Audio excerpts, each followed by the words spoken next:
Hello learners, welcome to my channel. I am Prachibist. In this video, we are studying Contemporary World Politics Chapter 2, The End of Bipolarity. Let's start. हम सबसे पहले अपने chapter के नाम का मतलब जानेंगे. हमारा चैप्टर का नाम है द एंड ऑफ बाइपोलैरिटी, मतलब ख़त्म हो जाना बाइपोलैरिटी का. बाइपोलर का मतलब है दो पोल्स. हमारे कोल्ड वॉर के टाइम दो पोल्स थे, यूएसए और यूएसएसआर. ओके. अब हम पढ़ेंगे बर्लिन वॉल के बारे में. बर्लिन क्या है? बर्लिन कैपिटल थी हमारी जर्मनी की. ओके. बर्लिन वॉल बनी थी 1961 में हमारे कोल्ड वॉर के टाइम. बर्लिन के बीच में वॉल बनी थी, मतलब मान लो ये बर्लिन है हमारा पूरा, और ये वॉल बन गई थी बर्लिन के बीच में. एक साइड हो गया था वेस्ट बर्लिन और दूसरी हो गई थी ईस्ट बर्लिन. जो हमारा वेस्ट बर्लिन था वो फॉलो करता था कैपिटलिज्म और हमारा ईस्ट बर्लिन फॉलो करता था कम्युनलिज्म. मतलब वेस्ट बर्लिन यूएसए को फॉलो करता था और ईस्ट बर्लिन यूएसएसआर को फॉलो करता था. 1989 में वॉल तोड़ दी गई थी वहाँ के सिटीजन्स ने ये वॉल तोड़ दी थी. वॉल टूटने के बाद बर्लिन यूनिफाइड हो गया था, मतलब ये सारे लोग साथ में रहने लगे थे और यहाँ पे बर्लिन में कैपिटलिज्म आइडियोलॉजी फॉलो होने लगी थी, कम्युनलिज्म ख़त्म हो गई थी. बर्लिन वॉल के बारे में हमने सिर्फ इसलिए पढ़ा क्योंकि ये फर्स्ट इवेंट था हमारा यूएसएसआर के डिसइंटीग्रेट को लेके, इसलिए हमने पढ़ा इसके बारे में. अब हम अपना फर्स्ट टॉपिक पढ़ेंगे. What was the Soviet system. USSR, union of Soviet socialist Republic. Soviet system को हम यूएसएसआर भी बोलते हैं, union of Soviet socialist Republic. USSR came into being after the socialist revolution in 1917. जो हमारा यूएसएसआर था वो 1917 में आया था. रशियन रिवॉल्यूशन के टाइम पे हमारा सोवियत यूनियन बना था. यूएसएसआर हमारी सेकंड सुपर पावर थी और फर्स्ट सुपर पावर हमारी यूएसए थी. Soviet political system centered around the Communist Party and no other political party or opposition was allowed. मतलब यूएसएसआर का जो पॉलिटिकल सिस्टम था वहाँ सिर्फ एक ही पार्टी थी, कम्युनिस्ट पार्टी, और दूसरी पार्टी नहीं थी और ना बन सकती थी. यूएसएसआर में सिर्फ कम्युनिस्ट पार्टी का रूल चलता था, मतलब वहाँ पे सिर्फ कम्युनिस्ट पार्टी का ही रूल चलता था. पॉलिटिकल सिस्टम पढ़ेंगे अब हम यूएसएसआर का. The economy was plan and control by the state.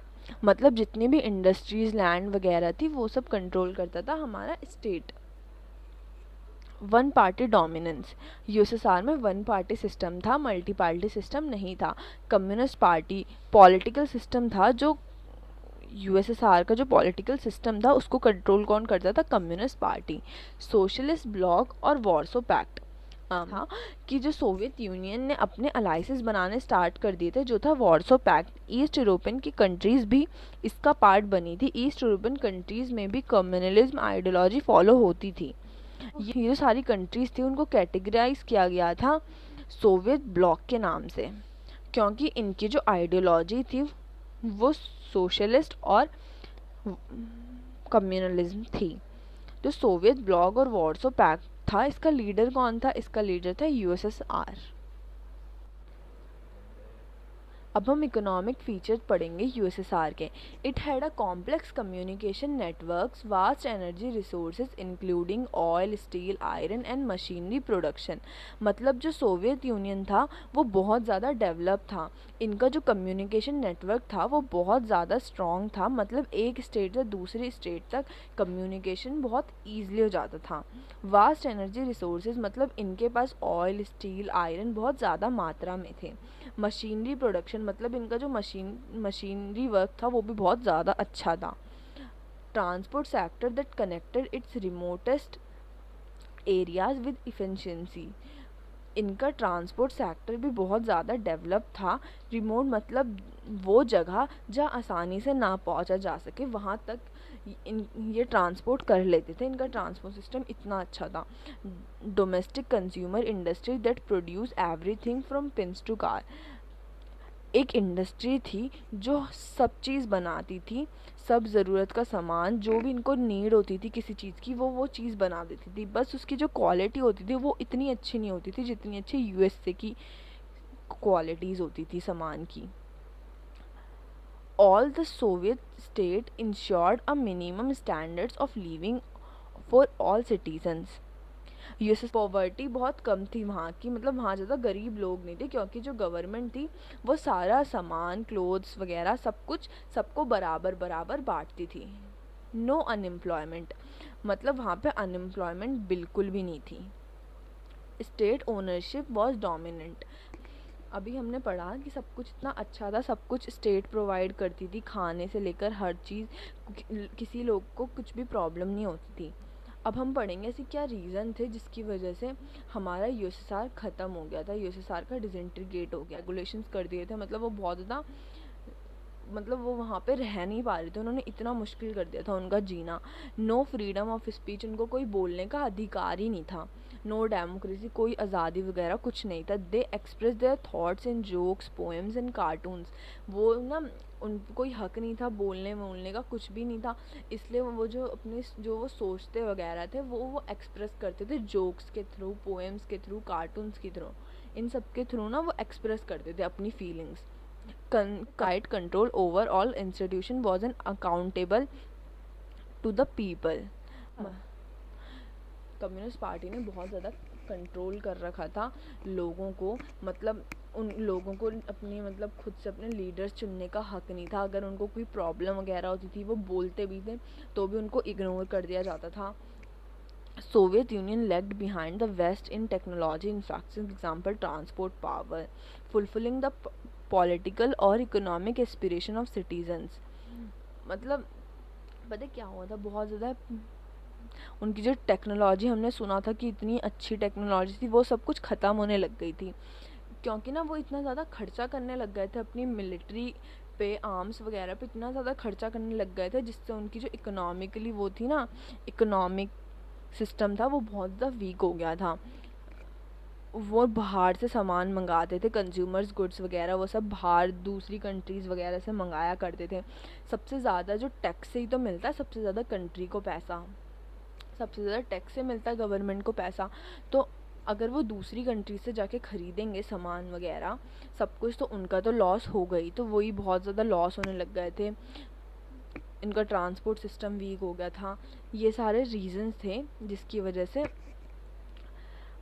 हमारे यूएसएसआर का डिसइंटीग्रेट हुआ था।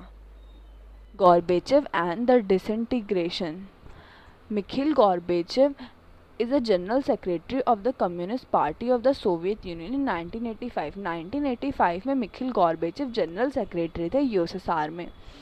गॉर्बेचेव decision to normalise relation with the western countries and democratise and reform the Soviet Union had some other effects that neither he nor anyone else intended or anticipated. Relations दूसरी countries के साथ, मतलब western countries वगैरह के साथ वो अपने relation बहुत अच्छे करना चाहते थे, और यूएसएसआर के सिटीजन्स को बताना चाहते थे कि यूएस से वेस्टर्न कंट्रीज़ वगैरह उनसे कितनी ज़्यादा एडवांस हैं। यूएसएसआर के जो सिटीजन्स थे उनको लगता था कि वो बहुत ज़्यादा एडवांस है बाकी कंट्रीज़ से। जो यूएसएसआर के पहले लीडर्स थे उन्होंने अपने सिटीज़न को नहीं बताया था कि वो कितने ज़्यादा पीछे चल रहे हैं दूसरी कंट्रीज से, और ना बताना ज़रूरी समझा था दूसरे लीडर्स ने अपने सिटीजन्स को। The people is the in the East European countries which were the people in the East European countries which were part of the Soviet bloc start to protest against their own government and Soviet control। मतलब जो वार्सो pact के allies थे उन्होंने protest करना start कर दिया था। वो सारी कंट्री अलग होना चाहती थी यूएसएसआर से, वो या फिर कैपिटलिज्म या फिर डेमोक्रेसी, वो डेमोक्रेसी या फिर कैपिटलिज्म चाहती थी। Communist party headliners. मिखाइल गॉर्बेचेव, उनको डेमोक्रेसी चाहिए थी, वो कम्युनिस्ट पार्टी को हटाना चाहते थे, बट जो कम्युनिस्ट पार्टी के लीडर थे वो बहुत ज़्यादा करप्ट थे, और अगर कम्युनिस्ट पार्टी हट जाती, मल्टी पार्टी सिस्टम आ जाती, तो उनको बहुत प्रॉब्लम आती, क्योंकि वो करप्शन वगैरह में बहुत वो करते थे, वो बहुत ज़्यादा करप्ट लीडर्स थे वहाँ के। इसलिए फिर से एक बार उन्होंने अपनी चलाई और 1991 में वापस से कम्युनिस्ट पार्टी चलने लग गई। The old style rules of the communist party, Boris Yeltsin emerge as a national hero in opposing this coup. मतलब emerged as a national hero.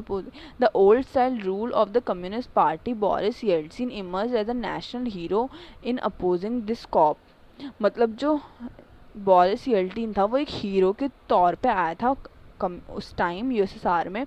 उसने सब कुछ अच्छा कर दिया था. मतलब जो ओल्ड स्टाइल रूल जैसे चलते थे वो चलना बंद हो गए थे और अच्छी तरीके से चलने लग गए थे. और बोरिस येल्टसिन पहला लीडर था जिसको खुद लोगों ने चूज़ किया था. मतलब खुद वहाँ के सिटीजन ने चूज़ किया था. Yeltsin a popular election begin to shake off centralise control. मतलब वही कि सबसे पहला लीडर था जिसको चूज़ किया था वहाँ के खुद के सिटीजन्स ने. The Central Asian Republic did not ask for independence and want to remain with Soviet Federation. मतलब जो सेंट्रल एशियन रिपब्लिक्स थी वो नहीं चाहती थी यूएसएसआर से अलग होना क्योंकि उनका भी खुद का अपना फ़ायदा था.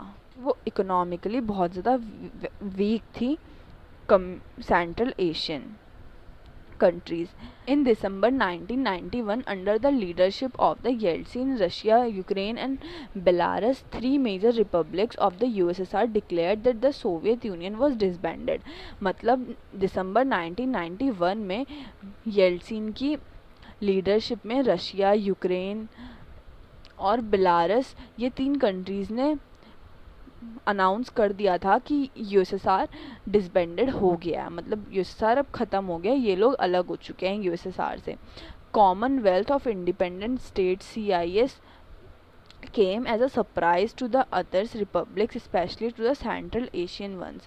Commonwealth of Independent States CIS मतलब ये आ गया था, ये डिसबैंडेड होने के बाद कॉमनवेल्थ ऑफ इंडिपेंडेंट स्टेट आ गया था. ये मतलब ये सरप्राइज था एक सेंट्रल एशियन कंट्रीज़ के लिए. Russia accepted all the international treaties and commitments of the Soviet union. मतलब जब यूएसएसआर पूरा डिसइंटीग्रेट हो गया था तो यूएसएसआर के बाद जो सबसे बड़ी कंट्री थी वो थी रशिया. तो जितनी भी मतलब इनकी यूएसएसआर के जाने के बाद सब कुछ रशिया का हो गया था. सारी इंटरनेशनल ट्रीटी साइन करना वगैरह सब कुछ रशिया का हो गया था. रशिया करती थी साइन वगैरह सब कुछ. It took over as the only nuclear states of the post-Soviet space and carried out some nuclear disarmament measured with the US. मतलब सोवियत यूनियन के ख़त्म होने के बाद सब न्यूक्लियर वेपन रशिया के पास चले गए थे. The old Soviet union was thus dead or buried. मतलब जो पुरानी सोवियत यूनियन थी वो ख़त्म हो चुकी थी. Soviet Union disintegrate.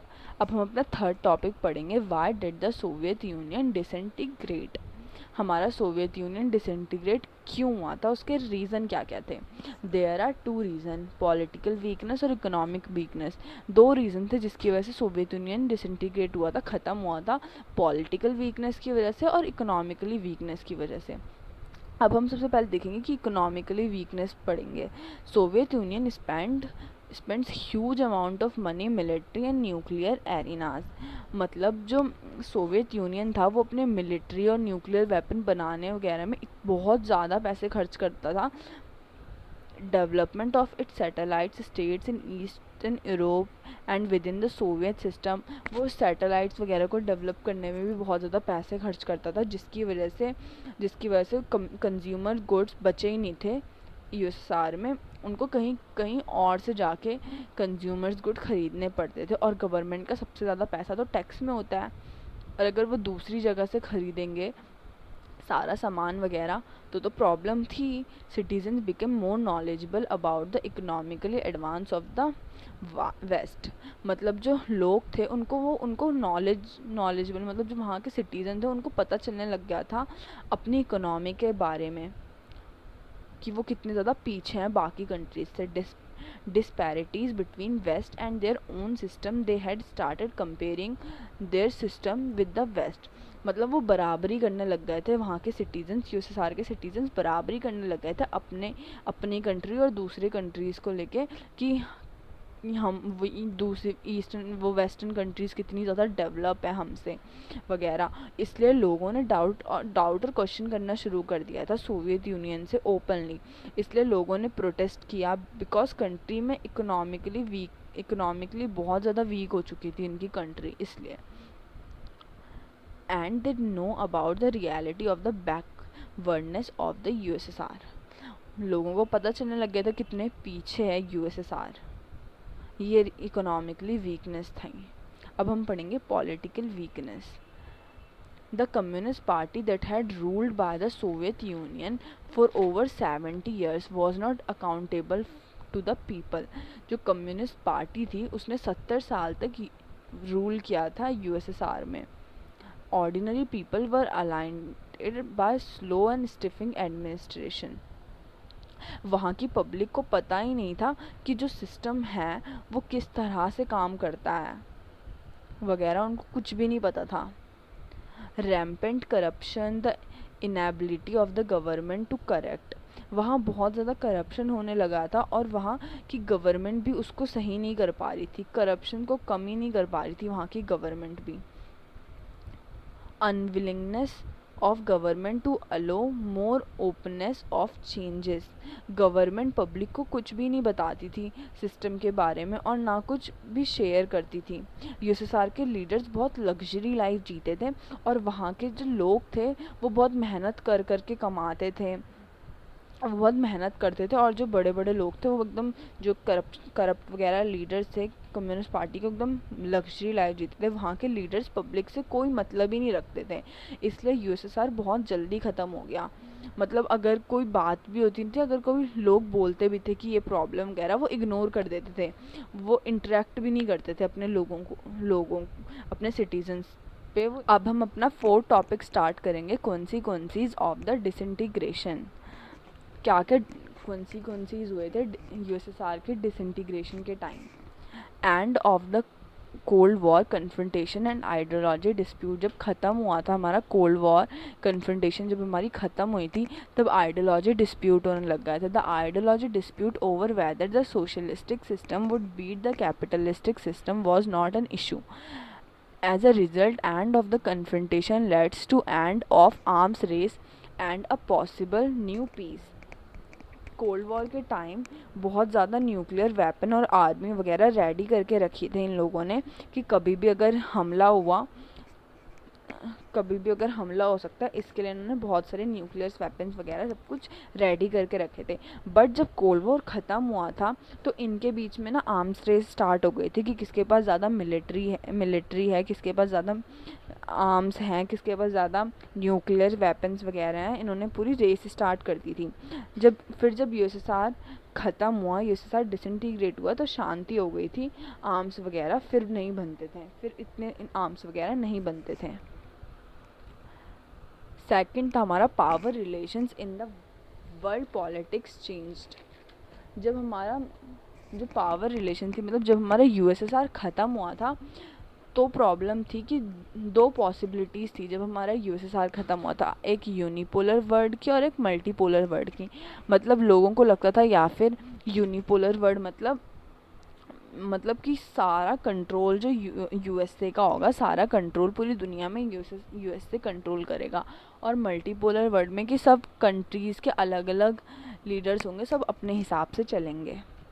But USA wins, मतलब यूनिपोलर बट वो यूनिपोलर वर्ल्ड बना। जो पूरा कंट्रोल था दुनिया का, वो सारा पूरी दुनिया को कंट्रोल यूएसए करता था उस time. World bank and international monetary fund IMF जब यूएसए जीत गया था तो दो बनी थी, एक वर्ल्ड बैंक बना था और एक इंटरनेशनल मॉनेटरी फंड आईएमएफ। मतलब अब सारी कंट्रीज़ अपने हिसाब से चलने लग गई थी, अब सारी कंट्रीज़ अपने हिसाब से चलने लग गई थी। सब में कैपिटलिज्म आइडियोलॉजी फॉलो होने लग गई थी। जिसको लोन चाहिए था वो वर्ल्ड बैंक या फिर आईएमएफ से लोन ले सकता था। Emergence of new country. The end of the Cold War led to the emergence of many new independent countries in the Central Asia and Eastern Europe. These countries had their own choice and aspiration. Cold war ख़त्म होने के बाद बहुत सारी जो new countries वगैरह थी वो वार्सो पैक्ट, जो भी जितनी भी न्यू कंट्रीज़ थी जो वार्सो पैक्ट की अलाइज थी एशिया और ईस्टर्न यूरोपियन, उनकी भी अपनी इच्छाएं और तरीके थे, वो अपनी कंट्रीज़ अपने हिसाब से चलाती थी। Baltic and East European states wanted to join the Eastern European and become part of the NATO, North Atlantic Treaty Organization। मतलब बेल्टिक और ईस्ट यूरोपियन जो स्टेट्स थे वो ज्वाइन करना चाहते थे यूरोपियन यूनियन को और पार्ट बनना चाहते थे नाटो के, नॉर्थ अटलांटिक ट्रीटी ऑर्गेनाइजेशन के पार्ट बनना चाहते थे।